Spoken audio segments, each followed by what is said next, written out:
Netanyahu బతికున్నాడా చనిపోయాడా అనేది ఎప్పటికప్పుడు రకరకాల పుకార్లు షికార్లు చేస్తూనే ఉన్నాయి. ఎందుకంటే యుద్ధంలో ఒక టాక్టిక్స్, ప్రత్యేకంగా ఇరాన్ వాళ్ళు చాలా దెబ్బతిని ఉన్నారు కాబట్టి వాళ్ళకి ఒక సెంటిమెంటు. ఎందుకంటే వాళ్ళ ఆయుతుల ఖైమోని కేవలం వాళ్ళ నాయకుడే కాదు, వాళ్ళ మత పెద్ద కూడా. మరి ఆ మత పెద్దను చంపేటప్పటికీ వాళ్ళకి కొద్దిగా నిజంగా కోపం రగిలిపోయింది.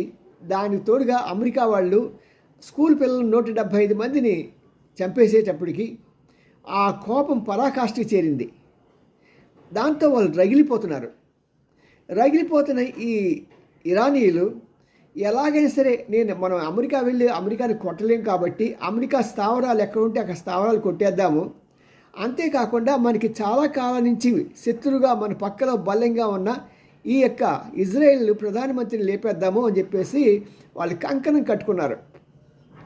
ఎలాగైనా సరే కంటికి కన్ను పన్నుకి పన్ను అనే విధానంలో వెళ్ళి ఈ బెంజమిన్ నెతన్యాహుని చంపేయాలి అన్న ఒక దీంట్లో ఉండేటప్పటికి వీళ్ళకి బాగా తెలిసి టెక్నిక్స్, ఎక్కడ ఎవరెవరు వస్తున్నారు ఏంటి అనేది.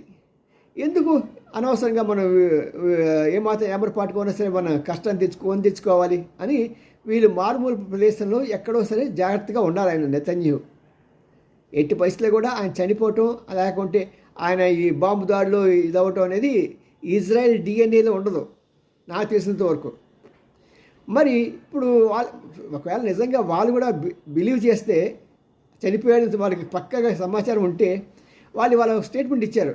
ఒకవేళ చనిపోకుండా బ్రతికి ఉంటే ఎక్కడ ఉన్నా సరే ఆయన వెతికి వేటాడి వేట కుక్కల్లాగా మేము ఆయన తరిమి ఆయన పీకను కోసేస్తాం అనే వార్నింగ్ ఉండదు కదా. అంటే శవానికి వస్తారా కాదు కదా. ఇవన్నీ కామన్. రెండవ ప్రపంచ యుద్ధంలో కూడా బ్రిటన్ ప్రధానమంత్రి చర్చిల్లో ఉన్నప్పుడు అతనికి డూప్గా 4-5 పెట్టారు. ఒక్కోసారి జర్మనీలో కనిపించాడు, ఒకసారి ఇంగ్లాండ్లో కనిపించేవాడు ఒక డూపు. అలాగా ఇవన్నీ కూడా యుద్ధ తంత్రాలు. అంటే అసలు వ్యక్తిని కాపాడటానికి వీళ్ళు డూపులు పెడతారు. ఇప్పుడు మధ్యలో మనకి కొన్ని వీటిలో ఏ ఇదివరకు డూపులు పెట్టేవాళ్ళు, డూపులు కూడా అవసరం లేదు, దీంతో చక్కగా బ్రహ్మాండం చేయొచ్చు.